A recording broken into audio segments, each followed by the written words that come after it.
গতকাল হালকা বৃষ্টির পর আজ থেকে সেই বৃষ্টির সম্ভাবনা আরও বাড়তে চলেছে দুই বাংলার বিস্তীর্ণ এলাকায়। বিশেষ করে পূর্ব ও পশ্চিম মেদিনীপুর এবং ঝাড়গ্রামে ভারী থেকে অতি ভারী বৃষ্টির পূর্বাভাস দিয়েছে আবহাওয়া দপ্তর। এছাড়াও কালবৈশাখীর সতর্কতাও জারি করা হয়েছে বাঁকুড়া, পুরুলিয়া, ঝাড়গ্রাম, পূর্ব ও পশ্চিম মেদিনীপুর, হাওড়া, হুগলি এবং পূর্ব বর্ধমানে। এই সমস্ত এলাকাগুলিতে প্রতি ঘন্টায় সর্বোচ্চ 50 থেকে 60 কিলোমিটার গতিবেগে দমকা ঝড়ো বাতাস বইতে পারে। সঙ্গে বজ্র বিদ্যুৎ সহ বৃষ্টি এবং শিলাবৃষ্টির সম্ভাবনাও রয়েছে। কলকাতা সহ দক্ষিণবঙ্গের বাদবাকি জেলাগুলিতেও প্রতি ঘন্টায় সর্বোচ্চ 40 থেকে 50 কিলোমিটার গতিবেগে দমকা ঝড়ো হাওয়া, বজ্রবিদ্যুৎ এবং হালকা থেকে মাঝারি বৃষ্টির পূর্বাভাস রয়েছে। উত্তরবঙ্গের সব জেলাতেই 30 থেকে 40 কিলোমিটার বেগে ঝড়ো হাওয়া এবং সঙ্গে বজ্র বিদ্যুৎ সহ হালকা থেকে মাঝারি বৃষ্টির সম্ভাবনা থাকছে। এরপর আগামী 48 ঘন্টাতেও 4 জেলায় অর্থাৎ বীরভূম, মুর্শিদাবাদ, নদিয়া এবং পূর্ব বর্ধমানে এই ঝড় বৃষ্টিপাত জারি থাকবে। এই 48 ঘন্টায় এই ঝড় বৃষ্টির তীব্রতা আরও কিছুটা বাড়তে পারে। সঙ্গে 50 থেকে 60 কিলোমিটার গতিবেগে দমকা ঝড়ো হাওয়া, বজ্রবিদ্যুৎ এবং শিলাবৃষ্টিরও সম্ভাবনা রয়েছে। উত্তর ও দক্ষিণ 24 পরগনা এবং পূর্ব মেদিনীপুরে প্রতি ঘন্টায় সর্বোচ্চ 50 কিলোমিটার গতিবেগে ঝড়ো হাওয়া বয়ে যেতে পারে। এর সঙ্গে এই দুই জেলায় বজ্রবিদ্যুৎ সহ হালকা থেকে মাঝারি বৃষ্টিপাতও চলতে পারে। দক্ষিণবঙ্গের বাদবাকি জেলাগুলিতেও 30 থেকে 40 কিলোমিটার বেগে ঝড়ো হাওয়া এবং বজ্র বিদ্যুৎ সহ বৃষ্টির পূর্বাভাস রয়েছে। উত্তরবঙ্গের মালদা, দক্ষিণ দিনাজপুর, কালিম্পং এবং আলিপুরদুয়ার জেলায় বজ্র বিদ্যুৎ সহ বৃষ্টি এবং শিলাবৃষ্টির সম্ভাবনাও থাকবে। অন্যদিকে উত্তরবঙ্গের মালদা, দক্ষিণ দিনাজপুর, কালিম্পং এবং আলিপুরদুয়ারে প্রতি ঘন্টায় সর্বোচ্চ 40 থেকে 50 কিলোমিটার গতিবেগে দমকা ঝড়ো হাওয়া বয়ে যেতে পারে। বজ্রবিদ্যুৎ সহ বৃষ্টিও হতে পারে। আজ এবং আগামীকাল কলকাতায় ঝড় বৃষ্টির সম্ভাবনা সবথেকে বেশি। এরপর আগামীকাল থেকে আগামী সোমবারের মধ্যে এই ঝড় বৃষ্টি কিছুটা কমলেও কয়েকটি জেলাতে বজ্রবিদ্যুৎ সহ বিক্ষিপ্ত বৃষ্টিপাত জারি থাকবে।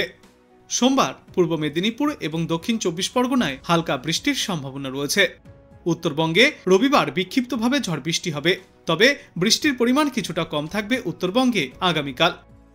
ইতিমধ্যেই মৎস্যজীবীদের উদ্দেশ্যেও সতর্কতা জারি করা হয়েছে। আজ এবং আগামীকাল উপকূলে সমুদ্র উত্তাল থাকবে, সঙ্গে 50 থেকে 60 কিলোমিটার বেগে ঝড়ো বাতাস বইতে পারে। তাই মৎস্যজীবীদের উদ্দেশ্যে সমুদ্রে যেতে নিষেধাজ্ঞা জারি করা হয়েছে। বর্তমানে চলা এই বৃষ্টির জেরে আবহাওয়ার পরিবর্তন ঘটেছে। দক্ষিণবঙ্গের জেলাগুলিতে 6 ডিগ্রি পর্যন্ত এবং উত্তরবঙ্গের জেলাগুলিতে 5 ডিগ্রি সেলসিয়াস পর্যন্ত তাপমাত্রা কমতে পারে। তবে সোমবার থেকেই আবহাওয়া শুষ্ক হতে শুরু করবে এবং পরবর্তী 2 থেকে 3 দিনের মধ্যে আবারও 4 থেকে 6 ডিগ্রি সেলসিয়াস পর্যন্ত তাপমাত্রা বেড়ে যাবে বলে জানিয়েছেন আবহাওয়া বিশেষজ্ঞরা। আজ বাংলাদেশ আবহাওয়া দপ্তর সূত্রে জানা যাচ্ছে, লঘুচাপের বর্ধিতাংশ পশ্চিমবঙ্গ ও তৎসংলগ্ন এলাকা পর্যন্ত বিস্তৃত রয়েছে। মৌসুমের স্বাভাবিক লঘুচাপ দক্ষিণ বঙ্গোপসাগরে অবস্থান করছে। রংপুর, রাজশাহী, ঢাকা, ময়মনসিংহ, খুলনা, বরিশাল ও সিলেট বিভাগের 2-1 জায়গায় আজ অস্থায়ীভাবে দমকা ঝড়ো হাওয়া সহ বৃষ্টি অথবা বজ্র বিদ্যুৎ সহ বৃষ্টিপাত হতে পারে। সেই সাথে কোথাও কোথাও বিক্ষিপ্তভাবে শিলাবৃষ্টিও হতে পারে। এছাড়া দেশের অন্যত্র অস্থায়ীভাবে আংশিক মেঘলাকা সহ আবহাওয়া প্রধানত শুষ্ক থাকবে। সারা দেশে দিনের তাপমাত্রা প্রায় অপরিবর্তিতই থাকবে এবং রাতের তাপমাত্রা সামান্য কমতে পারে।